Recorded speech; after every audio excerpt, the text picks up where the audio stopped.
नवनीत राणा जुड़ गई हैं। नवनीत जी, ये फैसला कैसे देख रही हैं आप? हालांकि इस पर विपक्षी सुर आना शुरू हो चुके हैं। कोई कोर्ट के फैसले पर सवाल उठा रहा है, कोई जांच पर सवाल उठा रहा है। आप कैसे देख रही हैं इतना बड़ा फैसला?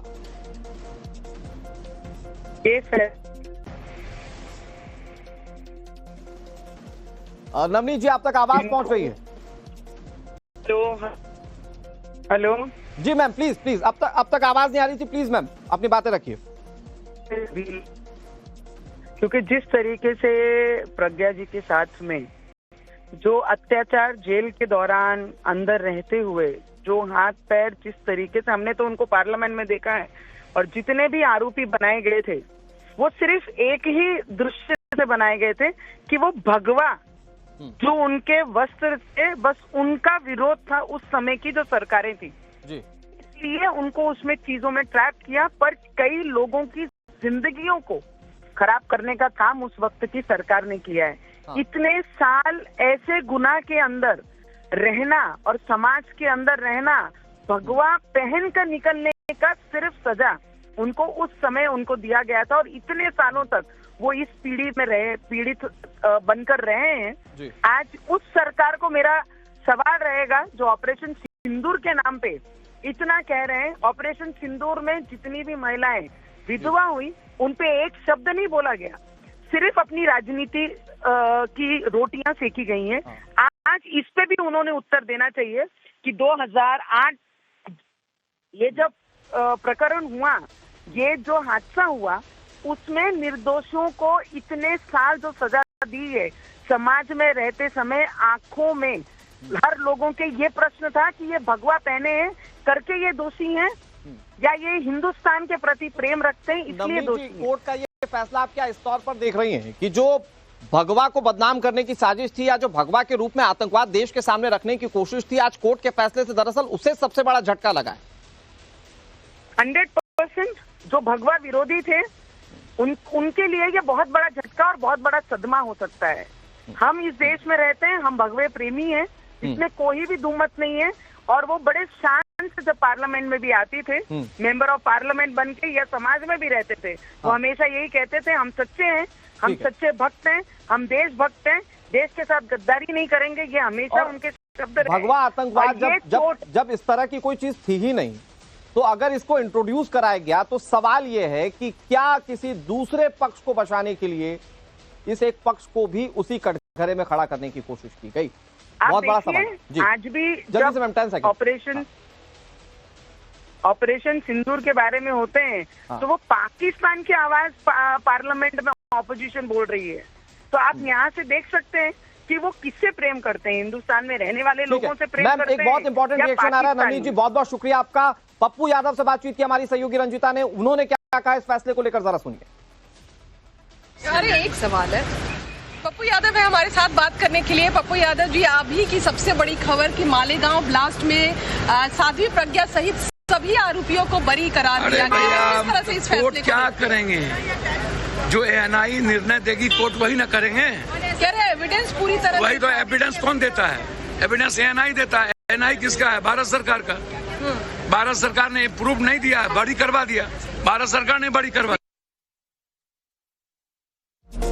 पप्पू यादव ने बड़ी बात कही, लेकिन पप्पू यादव को सुनने के बाद सवाल ये है कि अगर राज्य सरकार के अधीन आए तो राज्य सरकार फैसले को प्रभावित कर रही है या जांच को प्रभावित कर रही है, और अगर जांच एजेंसी केंद्र सरकार के अधीन आती है तो केंद्र सरकार पर आरोप लगते हैं। पप्पू यादव बड़ी बात कह रहे हैं। इस फैसले के बाद वो कह रहे हैं कि एनआईए ने ठीक सबूत नहीं दिए। सवाल आज देश के सामने सब, आज एनआईए कोर्ट ने सभी को सबूतों के अभाव में बरी कर दिया। एनआईए कोर्ट को दिल से धन्यवाद, लेकिन मैं दुखी हूं अपनी बहन साध्वी प्रज्ञा जी के लिए, जिनका शरीर पैरालाइज हो गया। मेरे साथ वो मेरे बगल की सीट में बैठती थी, वो चल नहीं पाती थी, बैठ नहीं पाती थी। उनकी जिंदगी बर्बाद, और सारे अक्यूज को तो मैं नहीं जानता हूं पर्सनली, लेकिन उनका परिवार भी बर्बाद हो गया होगा। उसका जवाबदेही कौन है ये जानना है। और भगवा आतंकी हिंदुओं को जो बोलने वाले या इन पर जो उनको कलंक थोपा गया था, उन लोगों से जवाब जरूर लेना है देश को। वो जहां पर चुनाव लड़ते हैं वहां के वोटरों को, और सदन में उनको जवाब देना। उनको उन सारे परिवार के पास बारी बारी जाके माफी मांगनी चाहिए अपने बयानों को लेके जो ऑन रिकॉर्ड है। पी चिदम्बरम जब गृह मंत्री थे उन्होंने हिंदू टेरर की थियरी को गढ़ा था। कल केंद्रीय गृह मंत्री अमित शाह ने कहा कि हिंदू आतंकी हो ही नहीं सकता। आज एनआईए कोर्ट ने इस पर मुहर लगाई। हिंदू आतंकी नहीं हो सकता, ये बात हमारे संस्कार में, हमारी संस्कृति में, हमारे विचारधारा में, हमारे खून में लेकिन थोपा गया था राजनीति में। उनकी सरकार थी, उनका समय चल रहा था, उसमें उन लोगों ने मनमानी की। आज एनआईए कोर्ट ने पूरा साबित कर दिया कि कोई सबूत नहीं मिले, कहीं कोई ये नहीं मिला कि ये लोग वहां पर किसी प्रकार का ब्लास्ट किए। आज मालेगांव ब्लास्ट के लिए कितना कुछ सरकार ने हम लोगों को 100 करोड़ हिंदुओं को टारगेट पे ले लिया था। आज महादेव ने पूरा लाज रखी है, लेकिन अब जवाबदेही बनेंगे वो सारे दिग्गज नेता जिन लोगों ने इनको इनके साथ साथ प्रज्ञा दीदी के साथ साथ जितने अक्यूजों पे ब्लेम लगाया था वो सबको अब जवाब देना। चलिए, जिन लोगों ने बयानबाजी की थी, आरोप लगाए थे, अब उन लोगों को इन तमाम आरोपों पर जवाब देना होगा क्योंकि कोर्ट ने सभी मालेगांव के आरोपियों को बरी करार दिया है। रवि किशन कह रहे हैं कि जो आरोपी थे जिन पर टिप्पणियां की गई, टिप्पणी करने वाले माफी मांगे। वो ये बात कह रहे हैं, उन्होंने कहा कि ये सिर्फ इन लोगों की जीत नहीं है, ये 100 करोड़ लोगों की जीत है, 100 करोड़ हिंदुओं की जीत है। इस बीच एक बड़ी खबर, साध्वी प्रज्ञा सिंह ठाकुर का रिएक्शन सामने आया। साध्वी प्रज्ञा सिंह ठाकुर ये वो है जो इस मामले में प्राइम एक्यूज थी। 17 साल तक मुझे अपमानित किया गया। ये जब सांसद बनी, जब इन्होंने राजनीतिक पारी शुरू की, तब भी इन पर इसी मामले को लेकर कई सवाल पूछे जाते थे और अब उन्होंने कहा कि 17 साल मेरा जीवन बर्बाद किया गया, मुझे 17 साल तक अपमानित किया गया। साध्वी प्रज्ञा सिंह ठाकुर का ये रिएक्शन इस मामले में प्राइम एक्यूज, उन्होंने कहा कि मेरा पूरा जीवन बर्बाद कर दिया गया। 17 साल बाद फैसला आने पर साध्वी प्रज्ञा सिंह ठाकुर का यह बड़ा रिएक्शन। जरा अंदाजा लगाइए, जो इतने बड़े गंभीर आरोपों से घिरा हो, जिस पर आरोप लग रहे हो कि वो देश का आतंकवादी है, उस पर अगर फैसला ये आए कि वो बरी है तो उसकी क्या प्रतिक्रिया हो सकती है। साध्वी प्रज्ञा सिंह ठाकुर ने इस बात को फिर दोहराया जो वो पहले से कहती आई है कि उन्हें काफी ज्यादा यातनाएं दी गई थी, 17 साल तक अपमानित किया गया था। साध्वी प्रज्ञा सिंह ठाकुर का यह रिएक्शन सामने आया बरी होने के बाद। रवि किशन जब टाइम्स नाम नवभारत से बातचीत कर रहे थे तो उन्होंने भी ये बात कही कि साध्वी प्रज्ञा सिंह ठाकुर को काफी ज्यादा परेशान किया गया। यही बात साध्वी प्रज्ञा सिंह ठाकुर ने कही। सवाल ये है कि विपक्ष लगातार सवाल उठा रहा है कि ये जो फैसला आया इसमें जांच ठीक से नहीं की गई। सवाल ये है कि क्या फैसला सिर्फ इसलिए कि वो भगवा आतंकवाद वाली थ्योरी विपक्ष की चल नहीं पाई। सवाल इसलिए कि ये सारे हिंदू हैं, इसलिए इस पर सवाल उठाया जा रहा है। राकेश हमारे साथ जुड़ गए ज्यादा जानकारी के साथ। राकेश अगर आप तक आवाज पहुंच रही है। राकेश, जो विपक्ष के रिएक्शन सामने आ रहे हैं उसमें यह पता चलता है कि अगर राज्य सरकार के अधीन अगर कोई विपक्षी पार्टी की सरकार हो तो उसके अधीन होने वाली जांच ठीक है, लेकिन अगर केंद्र सरकार की कोई एजेंसी जांच करेगी तो उसके जांच पर सवाल उठाया जाएगा, कोर्ट के फैसले पर सवाल उठाया जाएगा। राकेश, देखिए यही तो राजनीति है। अगर आज ये दोषी करार दिए जाते तो वो एटीएस की पीठ थपथपाते कि एटीएस ने सबसे पहले जांच की, उन्होंने गिरफ्तार किया, उन्होंने सबूत इकट्ठा किए। आज ये अगर निर्दोष करार दे दिए गए हैं तो एनआईए के सिर माथे पर जो है ये फोड़ दिया कि भाई एनआईए की जांच सही नहीं है। कुछ लोग कह रहे हैं कि केंद्र सरकार ने छुड़ा दिया। यही एनआईए जब 7-11 की जांच करती है वहां पे आरोपी छूट जाते हैं, तब तो कहते हैं कि इनके साथ जो है आज इंसाफ हुआ है, इतने साल इनके साथ अन्याय हुआ था। अगर वहां पर दोषी करार दे दिया जाता तो कहते हैं कि भाई ये तो सरकार ने दोषी। तो यही जो है सहूलियत की राजनीति देखने में आती है, बहुत ही दुर्भाग्यपूर्ण है। कोई भी इसे सही तरीके से नहीं देखता और जनता के बीच जो इनके इतने बड़े फॉलोअर्स हैं उनके बीच में यही मैसेज दिया जाता है कि इस देश में सब कुछ जो होगा है वो सरकार के कहने पे होगा, एजेंडा पे होगा। यानी क्या जुडिशरी में उनका जो है भरोसा नहीं है, ये अपने आप में सवाल खड़े कर रहे हैं। फिलहाल इस वक्त मैं स्पेशल एनआईए कोर्ट के बाहर इंतजार कर रहा हूँ और अब से कुछ समय के बाद जो जितने जो आरोपी हैं वो बाहर आ सकते हैं। मुझे जो जानकारी मिल गई तमाम अभी प्रज्ञा साध्वी के सहयोगियों से भी बातचीत हुई, कर्नल पुरोहित के सहयोगियों से बातचीत हुई। इस वक्त वे अंदर खड़े हैं और जो कुछ फॉर्मेलिटीज हैं वो कंप्लीट करने में लगे हुए हैं। उन्हें बाहर आने में तकरीबन और आधा घंटे का वक्त लग सकता है और उसके बाद में हमें उनकी जो पहली प्रतिक्रिया है वो मिल सकती है। तो अभी तक 7 जो आरोपी हैं वो अभी भी अंदर है, वो बाहर नहीं आ पाए। कानूनी राकेश, जैसा कि जानकारी मिल रही थी कोर्ट रूम के अंदर से साध्वी प्रज्ञा सिंह ठाकुर को बाकायदा प्राइम एक्यूज्ड होने के चलते कटघरे में खड़ा किया गया था। उस दौरान उनकी ओर से क्या कुछ कहा गया था कोर्ट के सामने, क्या कोई ऐसी जानकारी? देखिए जी बिल्कुल, जानकारी ये मिली कि अपना फैसला सुनाने से पहले एक तरीके से जो अटेंडेंस है कोर्ट ने वो ली थी। तमाम जो आरोपी हैं वो मौजूद है या नहीं ऐसे एक एक करके उनका नाम पुकारा गया। चूंकि इस मामले में इकलौती महिला आरोपी जो है वो प्रज्ञा साध्वी है, इसलिए उन्हें एक अलग कटघरे में खड़ा किया गया था, जबकि जो बाकी जो आरोपी हैं उन्हें अलग से एक दूसरे कटघरे के पास खड़ा किया गया था। मेरे साथ मेरे सहयोगी अतुल भी यहाँ पर मौजूद है। अतुल, अगर आप यहाँ पर आइए। अतुल में सहयोगी, आप बताइए कि जो प्रज्ञा साध्वी है, क्या वो इकलौती महिला आरोपी होने की वजह से उन्हें अलग कटघरे में खड़ा किया गया था, और बाकी लोगों को क्या पहले उनसे कुछ बातचीत भी हुई जज की उन आरोपियों के साथ फैसला सुनाने से, या सिर्फ अटेंडेंस लेने के बाद फैसला सुना दिया गया? जज जैसे ही आए उन्होंने ये चीज पूछा कि क्या सभी आरोपी इस समय कोर्ट रूम में मौजूद हैं, तो उनके जो वकील हैं उनकी तरफ से ये कहा गया कि सारे जो आरोपी हैं वो कोर्ट रूम में मौजूद हैं। सभी बाकी के 6 आरोपियों को एक कटघरे में रखा गया था और साध्वी प्रज्ञा को एक अलग कटघरे में रखा गया था। लेकिन जिस तरीके का ये फैसला आया था, बॉडी लैंग्वेज, जितने भी आरोपी थे, हमारी उनसे बात हुई थी फैसले से पहले, तो वो लोग ये चीज को लेकर सुनिश्चित थे कि ये कटघरे में खड़ा करने के बाद क्या कुछ शुरुआती कुछ बातचीत हुई, कोई सवाल जवाब पूछताछ हुई, या फिर अदालत ने सीधे जो अपना फैसला पढ़ना शुरू किया? सीधे जज ने जो है एक एक जो आरोपी थे उनके ऊपर जो आरोप लगे हुए थे उसको मेंशनिंग के साथ उनका जो जजमेंट था वो रीड करना शुरू कर दिया, और महज 15 से 20 मिनट के अंदर जजमेंट। आप हमारे दर्शकों के लिए बताइए क्या कुछ अंदर प्रक्रिया चल रही है बाहर आने में, और क्या कितना वक्त लग सकता है आरोपियों? जी, अभी जो अंदर आरोपी हैं उनके जो बॉन्ड्स हैं जिसके बेसिस पे उनको जो जमानत पे थे उसको रेगुलराइज करने का जो कोर्ट की तरफ से ऑर्डर दिया गया है वो दिया गया है। सबसे ज्यादा इंपॉर्टेंट जो लिखित ऑर्डर है वो जितने भी आरोपी हैं, वकील हैं, उनको हैंडओवर दिया जाएगा, क्योंकि डिटेल्ड ऑर्डर देने में समय लगता है। इसलिए सभी आरोपियों के जो मेन अक्यूज हैं उनके वकील इस समय कोर्ट रूम में मौजूद हैं, और मुश्किल से उम्मीद की जा रही है कि अगले 15 से 20 मिनट के अंदर सभी आरोपी आएंगे। हालांकि साध्वी प्रज्ञा का जो है अभी भी मीडिया से बातचीत करने के लिए उनके ऊपर रोक लगाई गई है। इस वजह से हो सकता है वो कोर्ट रूम के पीछे के जो गेट है जहां से वो एंट्री लेती हैं और एग्जिट करती हैं वहां से वो निकलेंगे। बाकी सभी आरोपी हो सकता है कि वो मीडिया के सामने। जो जानकारी और मिल रही है कि अभी जो है फिलहाल भोपाल में जो है काफी बड़े जश्न की तैयारी जो है वो की जा रही है इनके इलाके में, और खासतौर से जो उनके सहयोगी से बातचीत हुई कि आज जो है भोपाल में प्रज्ञा साध्वी की इस निर्दोष उन्हें करार दिए जाने के बाद एक बड़ा जश्न भी जो है मनाने की तैयारियां की जा रही। ठीक है, मैं राकेश आपके पास आता हूं। हमारे साथ अवनीजेश अवस्थी जी जुड़ गए हैं, पॉलिटिकल एनालिस्ट हैं, चीजों को बहुत गहराई से समझते हैं।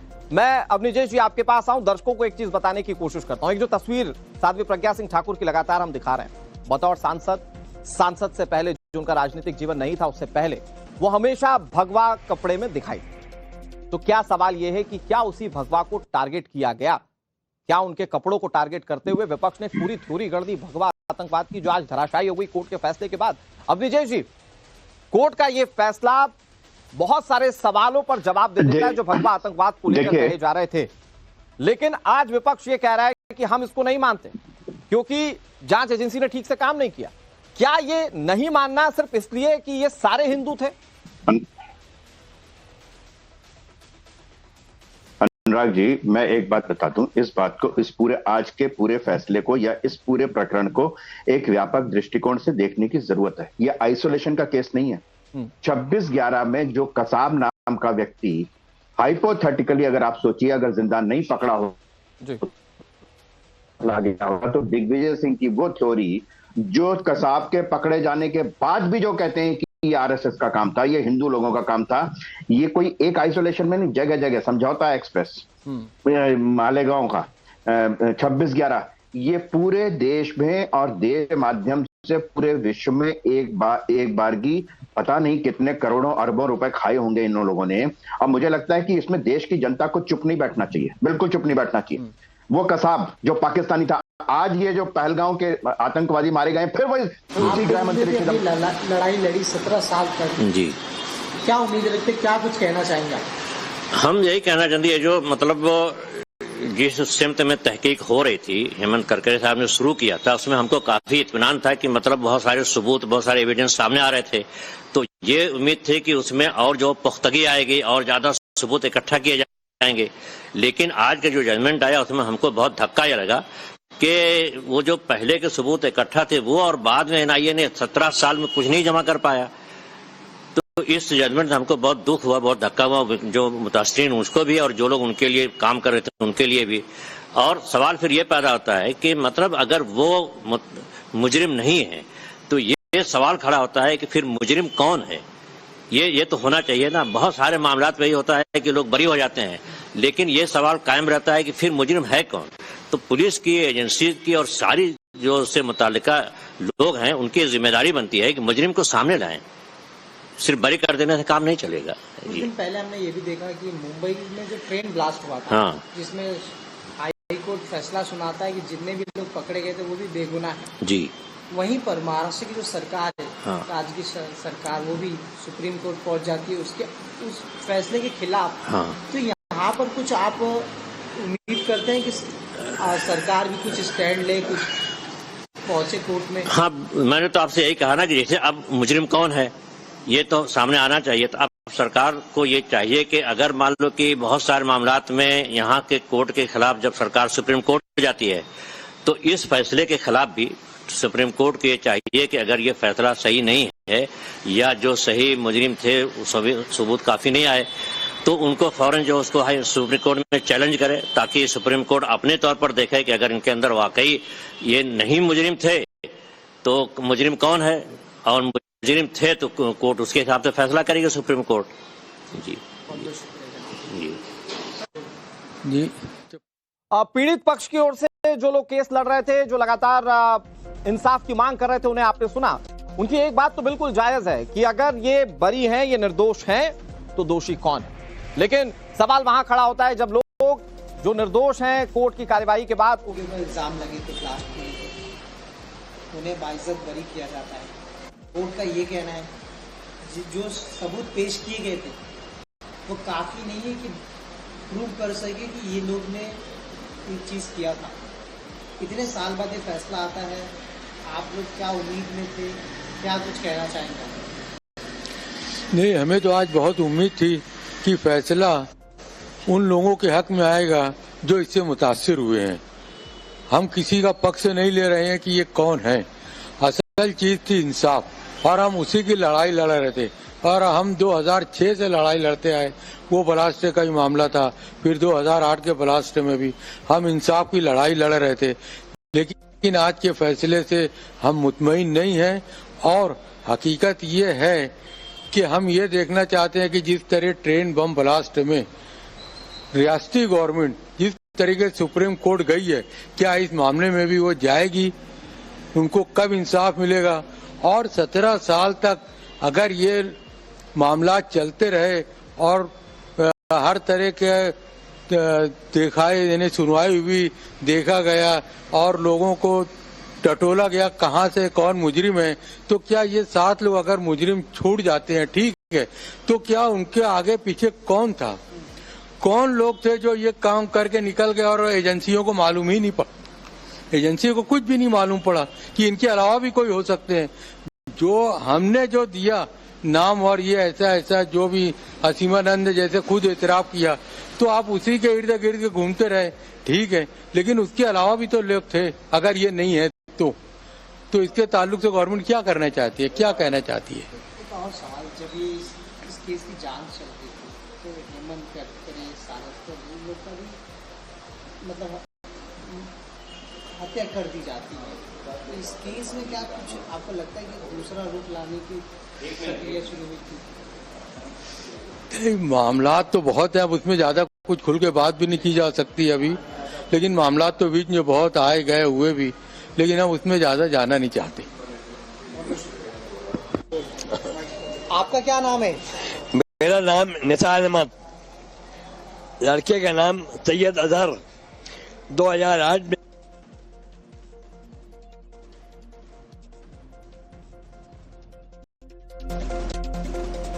अभियोजन पक्ष की ओर से क्या कहा जा रहा है ये आपने सुना।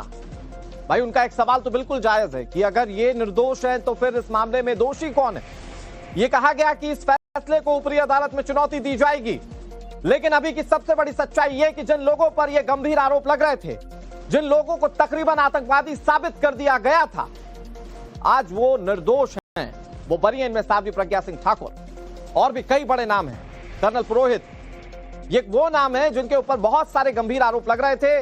बाकायदा एटीएस की रिपोर्ट में तो यह साबित कर दिया गया था कि इनमें सबके रोल क्या क्या थे, और अब उसी पर जब एनआईए ने जांच की तो यह पता चला कि पर्याप्त सबूत इनके खिलाफ नहीं है, वो साजिश साबित नहीं हुई और इन्हें निर्दोष करार दिया गया। हमारे साथ अवनीजेश अवस्थी जी लगातार जुड़े हुए हैं। अवनीजेश जी, क्योंकि आप पहले से जुड़े हुए हैं, आपने इन सभी के रिएक्शन को सुना जो अभियोजन पक्ष के हैं। वो कह रहे हैं कि भाई दोषी कौन है ये तो पता होना चाहिए, और ये इनकी बात जायज भी है।